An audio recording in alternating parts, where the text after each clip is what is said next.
Welcome Coach Lansing to the 5th Central DeWitt interview. Before we get started, I'm going to warn you that these questions could be considered a tiny bit invasive, so you can decline to answer at any point during the interview. Okay. We're going to start off a little slow. I'm just going to ask you your first name. Jason. Can you spell it for me? Jason. Middle name? Lee. Lee. And your last name? Lansing. Lansing. Are you completely content with yourself as of now? Yeah. I feel like I got a good thing going, whether it's working here or family-wise or other things. I can't argue too much. It's a great day to be alive. What do you think your biggest contribution to the world is? Biggest contribution to the world. I try to bring a positive attitude in everything I do, for the most part. I think, whether it's kids in class or kids I've coached in sports, or just people in general that I interact with, I think they would describe me as a positive, happy-go-lucky individual. What do you think you're most ashamed of? Most ashamed of? Geez, that's a hard one. I guess I'm not ashamed of a lot, to be honest with you. Most ashamed of? I don't know. Maybe that I could have gotten better grades in high school. I kind of sloughed off as a freshman, and my grades got I got good grades. I just I probably didn't try as hard as I could have. Maybe when I was in high school my freshman year, and like I said, then I started focusing on my grades a little bit more because scholarship dollars. I would earn probably more scholarship dollars in high school for college if I would have tried harder when I was a freshman. Do you believe in a God? Yes, it's kind of a mysterious thing, I would consider myself a God-fearing individual. What do you think the nature of God is? The nature of God? Well, somehow the world started. There's a lot of things you obviously can't explain, so like you said, it's all about belief, and it's kind of a mysterious thing. Do you think free will exists? What do you mean free will? Do you make decisions, or is it predetermined? Like, are you in control of your fate? Oh, I think for the most part, yeah, I'm in control of my fate. Obviously there's a lot of circumstances that you can't control, but you can control most of this. I don't know how to describe that. But yeah, for the most part, you can control a lot of things. Now, obviously, you can't control everything, but a lot of what happens to you is how you react and deal with it. So, for the most part, you can control most of your fate. Have you ever said a swear word? Oh, too many. Is it important to you to be remembered after you pass? Important to me? I just want to live a long life. Like, there's a lot of things I want to do, experiences, a lot of things that I like to do.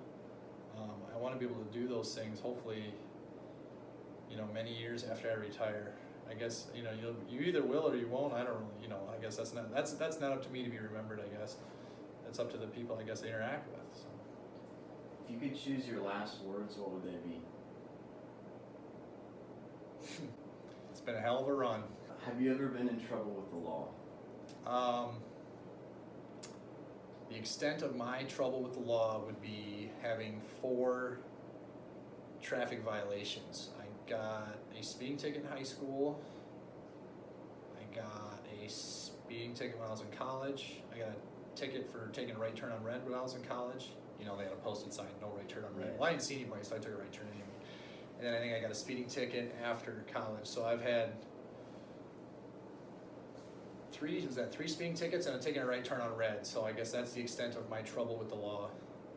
But it's been a long time. I think it's probably been at least 10 years or more since I got my last ticket, so there you go. Do you think suicide is justifiable, or is it selfish?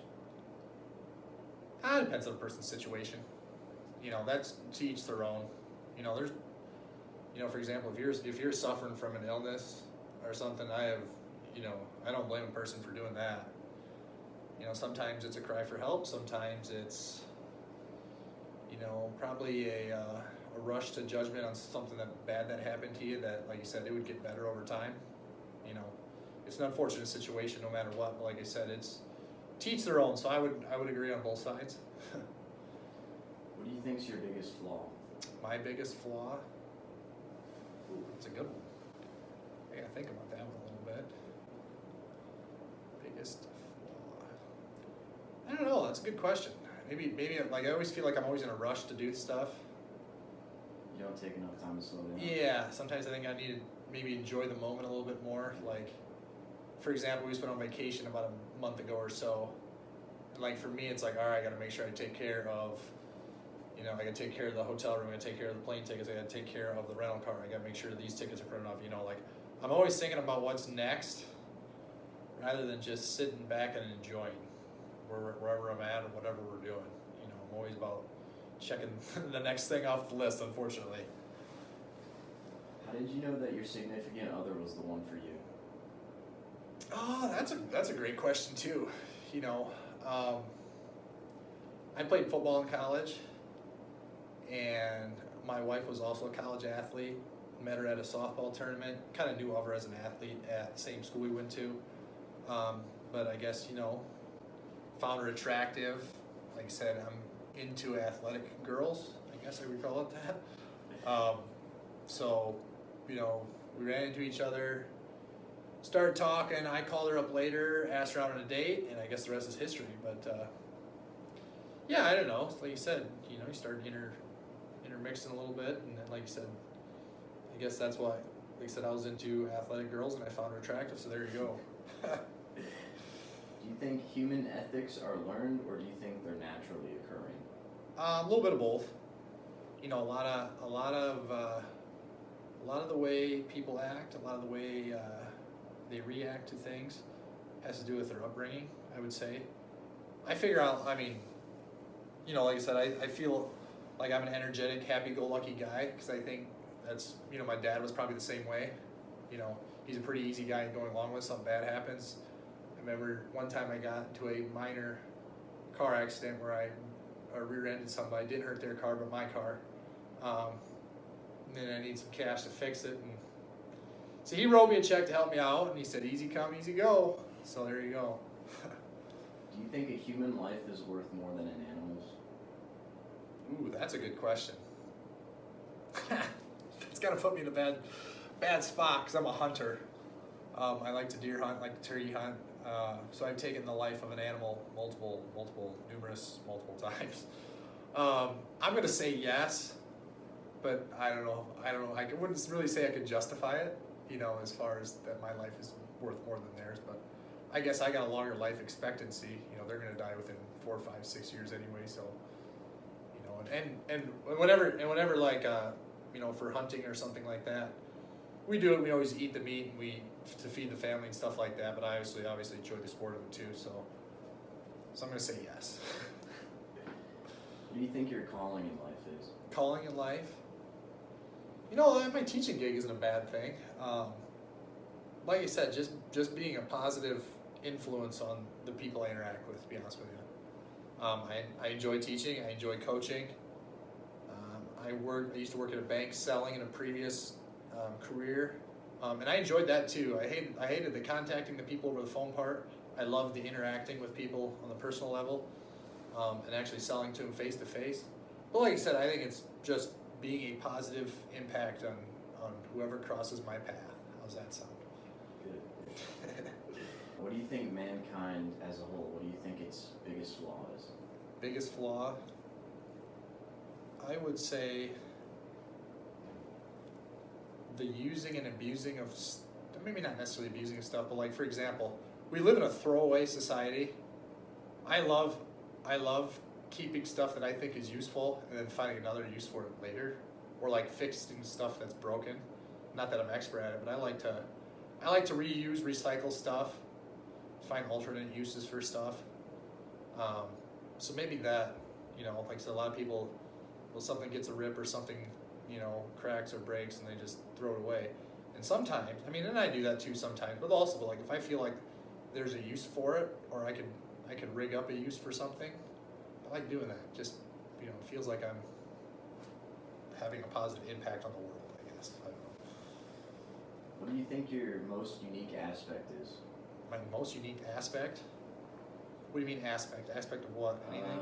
Personality, hobbies. Oh, my most unique aspect. Boy, that's a good one. I mean, I don't know. I like to hunt and fish. I know that. It's not really unique though. Do you have any weird hobbies? Weird hobbies. I wouldn't say weird hobbies, man. Like, I'm not gonna lie. On the weekends, I just like enjoying working outside, doing yard work. I have a big yard, piddling around. Like for example, I was putting my deck on the lawnmower last weekend. I find satisfaction in doing manual labor, I guess. I had a big tree fall in my yard. Rather than finding something with a chainsaw, I got my neighbor's antique saw. It's like 4 or 5 feet long, and I was out there, and it was about that big. But I just kind of to prove a point to myself, I sawed through it on my own. Maybe it'd have been a lot easier to find somebody or pay somebody with a chainsaw, but like, you know what? I felt like I was a lumberjack, and I like I said, I sawed through it. The problem is I needed to do it about 2 more times, and I was so tired after the first one because it took me 20 minutes to a half hour to saw through the log. So I was like, well, we'll save the rest for a different day. I love that answer. What were you doing when you felt the most alive? Most alive.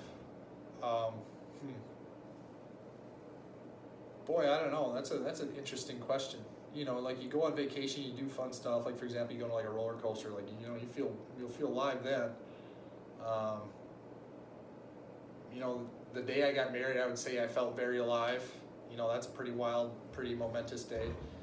Probably the same thing when my 2 kids are born. You feel like, wow, like I just brought a whole new human being to this world. Like, wow, that's a day you feel pretty alive. Doing stuff that's borderline risky. Like one time I jumped when I was in college. We went on a college trip to Arkansas, and we were canoeing. I think it was like the Buffalo River or something, but there was like an overhang over the river, and it was probably like 30 feet up. So I mean, it's ways up. Like it was pretty intimidating. But anyway, we kind of swam down and felt around below the water. Like, yep, there's no, it's pretty deep here. So we climbed up like the rock wall and then jumped off like the 30-foot cliff. I tell you what, that'll make you feel alive because you don't know when you hit the bottom, and that's that gives you a rush. I've never done any skydiving or anything like that. I don't, both my siblings have, but I might save that for when I'm old and I'm about ready to kick the bucket. Maybe we'll see. Do you think it's worse to focus more on yourself or to focus too much on others, or too much on yourself or too much on others? Ooh. Kind of gotta have a happy balance between that. If you focus too much on other people, you burn yourself out. If you focus too much on yourself, you look selfish, but also you kind of ruin the relationships you have with the people around you. So it's like, so you gotta find a balance between that. Did you like to party during high school? No. I think the number of times I partied in high school was probably less than 5. My biggest focus was playing sports, and then I'd work every weekend. Obviously, if you get into that, there's some risks that are involved. Obviously, you're technically, if you're getting into alcohol, you're breaking the law. And like I say, I like to try to minimize my risk by not doing some of that. Yeah. I guess following the rules, because like I said, I wouldn't want to jeopardize playing baseball or playing football or and the other activities that I did. So not really, I guess. College might be a different story, but high school not so much. Did you have any high school relationships, and if so, how'd they go? I dated a girl in high school. I guess I was a senior. She was a sophomore. I dated her for 2 years, so my senior year of high school and my freshman year of college, and we broke up, and I guess there you go. So I guess that would have been the only high school one. What changes do you see coming in the near future in the teaching business? In the teaching business? Hopefully we can put an end to the Zoom class stuff. I'm getting tired of that. Like I said, I enjoy what I do, but that is an extra burden that I wish we could do without. After that, I don't know. I guess we'll see what happens. Do you think you could prove to me that you're honest in under a minute? Prove to you that I'm honest in under a minute? I'm not sure how I can Clock's ticking. Yeah, I know. How am I honest under a minute? Trying to give you a good example. Honest in under a minute. I'm trying to think of a time where I found something that was lost and returned it. There's got to be a time, but I can't think of one right now. So maybe not. I guess. I feel like I'm a pretty honest guy, but I guess somebody else will have to judge me for that. I don't know. Who do you wish was still in your life? I've been fortunate.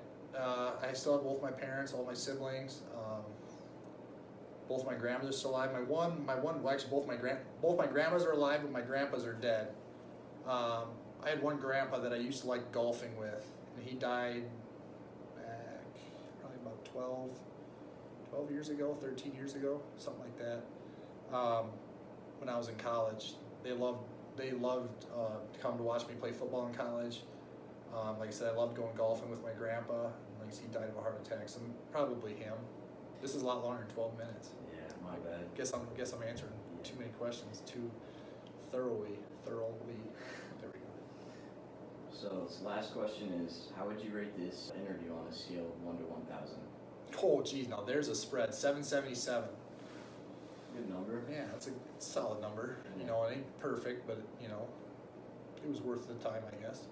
We can shake hands or elbows, whichever you prefer. We can shake hands. All right, awesome. Thank you for your time.